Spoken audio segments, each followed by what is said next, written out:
Olá, meus irmãos, vamos dar continuidade ao nosso estudo, agora no capítulo 17 do livro de Apocalipse. O título é A Conquista da Vitória Final, a Queda de Babilônia, a visão da grande prostituta assentada sobre a besta. Então vamos ver o verso 1.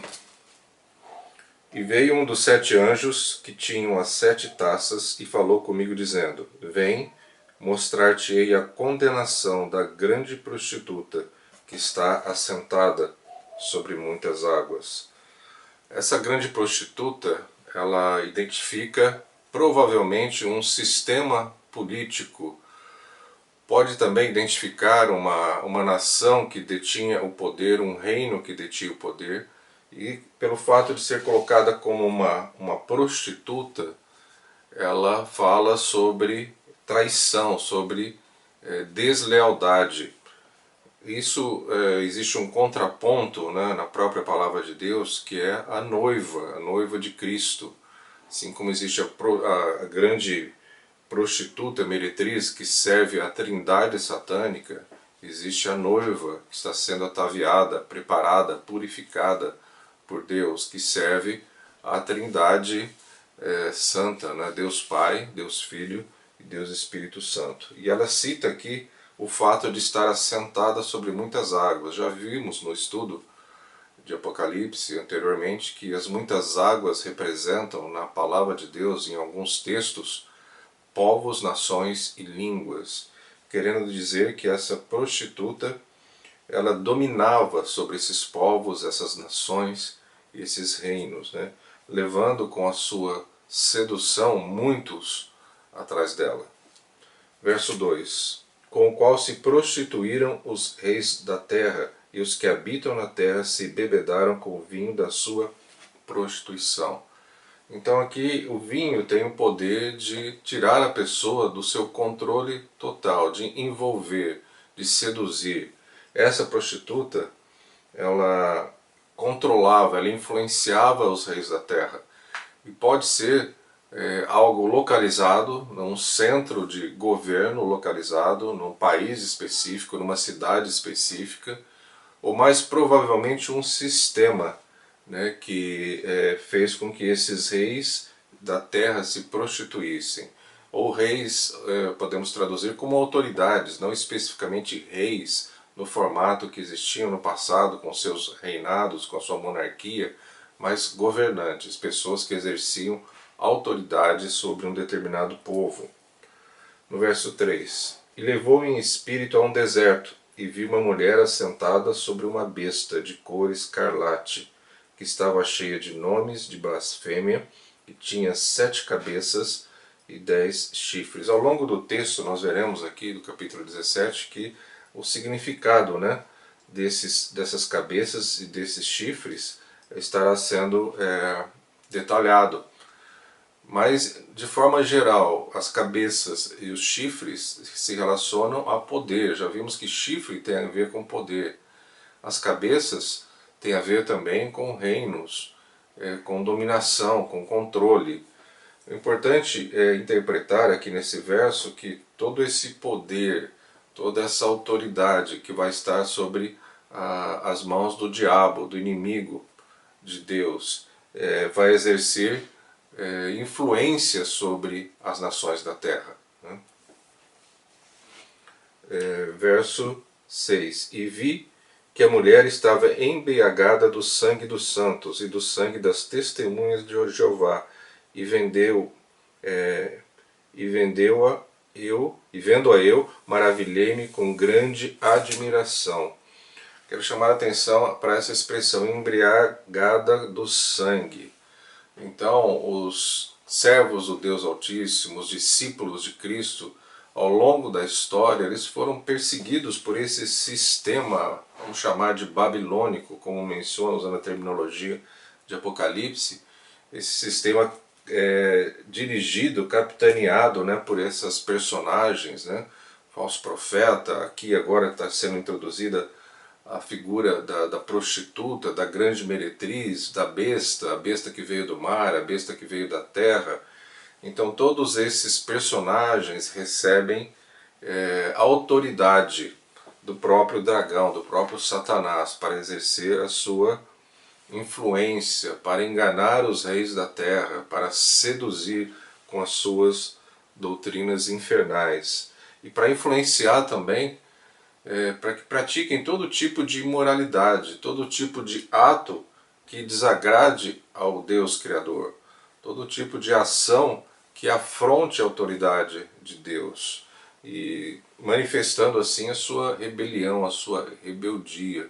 Rebeldia essa presente no coração de Satanás desde o princípio, quando ele se rebelou contra o próprio Deus. E nós vemos isso também sendo manifesto ali em Gênesis, né, através da fala da serpente, né, em que ele tenta enganar. O diabo tenta sempre enganar com sutilezas, levar as pessoas à destruição, à imoralidade, à rebelião contra o próprio Deus, a questionar o próprio Deus. Então aqui essa mulher estava embriagada com o sangue dos santos. Então nesses sistemas babilônicos que ao longo da história da humanidade eles se alternavam no poder, nós vimos lá no passado, lá no Velho Testamento, o Império Assírio, o Império Babilônico, o Império Persa, depois os gregos, os romanos e os outros que vieram mais recentemente. Todos eles trazem essa perseguição, essa oposição ao reino de Deus. E por consequência disso, os servos de Deus, os que defendem o reino de Deus, são perseguidos e mortos. Eles se tornam embriagados com esse sangue. No verso 7, o anjo me disse, por que te admiras? Eu te direi o mistério da mulher e da besta, que atrás, a qual tem 7 cabeças e 10 chifres. Então veja, novamente sendo mencionados esses elementos, cabeças e chifres, né? Poder, autoridade, dominação. Verso 9, aqui há sentido que tem sabedoria. As 7 cabeças são 7 montes sobre os quais a mulher está assentada. Então, acredita-se que para o leitor dessa época, quando João escreveu essas palavras, era muito fácil para um crente ouvir isso e imediatamente identificar com a própria Roma. Roma estava assentada, era conhecida por estar assentada sobre 7 montes. E Roma era o centro de governo do Império Romano, que dominava naquele período. E eles eram perseguidores dos cristãos, né? Eles entregavam os cristãos às feras no Coliseu Romano para morrerem. Eles tinham seus bens subtraídos, confiscados pelo Estado quando se declaravam cristãos ou quando eram identificados como tal, né? Então Roma naquela época poderia ser facilmente representada como esse poder, né? Essa prostituta que ela estava embriagada, né, com o sangue dos santos, né? Já que Roma, com a sua autoridade, matou muitos cristãos ali no passado. No verso 10, são também 7 reis. Então esses 7 montes têm uma dupla interpretação aqui em Apocalipse, né? 7 montes sobre os quais estão assentados, sobre os quais Roma está assentado, e também 7 reis. E diz aqui que 5 já caíram, um existe, possivelmente fazendo menção sobre o imperador vigente na época, outro ainda não é vindo, e quando vier convém que dure um pouco de tempo. Verso 12. E os 10 chifres que viste são 10 reis, que ainda não receberam o reino, mas receberão o poder, como reis, por 1 hora, juntamente com a besta. Então esses chifres, essas cabeças, se referem à autoridade e poder. E é bom salientar aqui que essa autoridade, esse poder, embora tenha sido transferida pelo dragão, que é o diabo, mas com a permissão de Deus. Não existe nenhuma autoridade constituída sobre a terra que não chegue a essa posição, por mais iníquo, por mais imoral que seja. Ela está ali porque Deus permitiu que ela estivesse ali. Porque a autoridade máxima no universo é o próprio Senhor. Não existe nada acima dele. E ele delega a autoridade para os imperadores, para os governantes aqui na Terra, da forma como lhe aprouver, sempre com um objetivo de alcançar o propósito para o qual aquele governante, aquela autoridade foi delegada, foi conferida, por pior que seja, por pior que sejam os atos, né, dessa autoridade. Verso 14: Esses combaterão contra o Cordeiro, e o Cordeiro os vencerá, porque é o Senhor dos senhores e o Rei dos reis. Vencerão os que estão com ele, chamados eleitos e fiéis. Então haverá uma luta. O Apocalipse fala de uma grande luta. Eu diria que esse verso 14, ele sintetiza toda a mensagem de Apocalipse. Apocalipse fala de uma grande luta entre as forças do mal e as forças do bem. As forças do mal representadas por Satanás e os seus seguidores, e as forças do bem representadas pelo Senhor e os seus seguidores.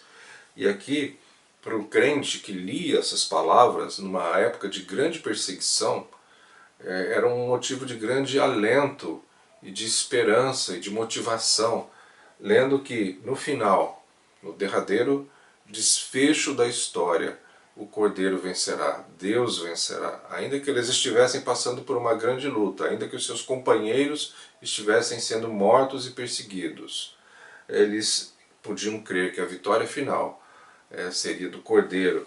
Então esse verso 14, talvez eu possa dizer que é o ápice de Apocalipse, né?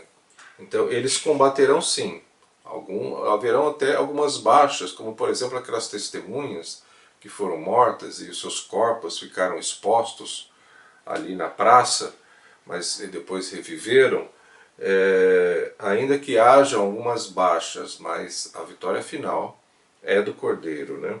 Então eles combaterão contra o Cordeiro, mas eles serão vencidos pelo Cordeiro, e juntamente vencerão com o Cordeiro aqueles que estão com ele, os chamados eleitos e fiéis. Os chamados eleitos e fiéis. Aqueles que foram chamados. Eu, você, os crentes, aqueles que creem no Senhor Jesus, aqueles que foram eleitos. Nós venceremos juntamente com o Cordeiro. No verso 15, disse-me: As águas que viste, onde se assenta a prostituta, são povos e multidões e nações e línguas. Então aqui fica clara essa figura, essa associação das muitas águas com povos e nações, sobre as quais está assentada essa prostituta, no sentido de que a prostituta exerce a sua influência sobre esses povos e nações. Nós percebemos isso acontecer nos dias de hoje, né? Os modismos que são produzidos, as músicas, a imoralidade, a moda, a forma das pessoas se vestirem, muitas vezes sensuais. Tudo isso faz parte de um sistema que influencia as pessoas.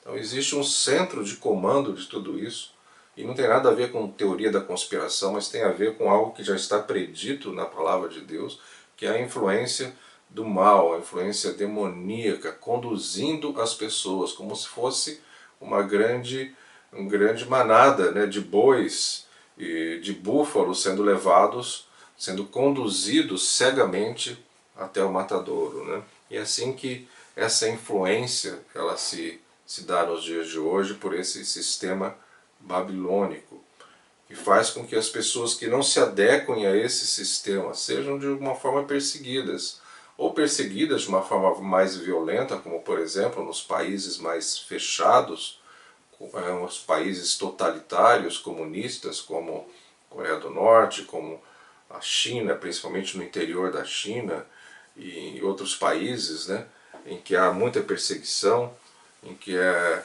colocado o Estado como a autoridade suprema e maior. Esse sistema, né, produza a perseguição dos crentes, né, esse sistema babilônico, né. E no verso 18, e a mulher que viste é a grande cidade que reina sobre os reis da terra. Naquela época a cidade que reinava, quando João escrevia essas letras, era a própria Roma, né, assentada sobre esses 7 montes, né, que exercia influência. A dominação romana era geral. a estratégia de dominação romana era territorial, eles tomavam posse dos territórios. Hoje a estratégia de dominação não é tão territorial, mas sim filosófica, no nível das ideias, no nível do estilo de vida.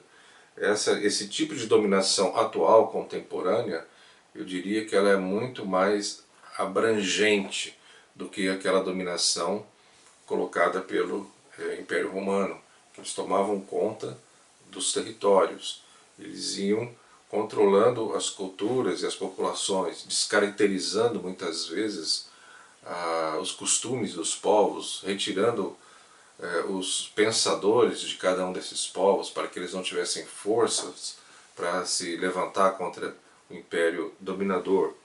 Mas o tipo de dominação que nós vemos nos dias de hoje ocorre mais no nível mental, no nível filosófico, no nível das ideias, portanto muito mais poderosa e abrangente. Essa dominação que faz com que todos os princípios desse sistema babilônico sejam propagados pelos 4 cantos da terra. Então aqui nós terminamos o estudo do capítulo 17. Muito obrigado pela atenção de vocês e até o nosso próximo encontro.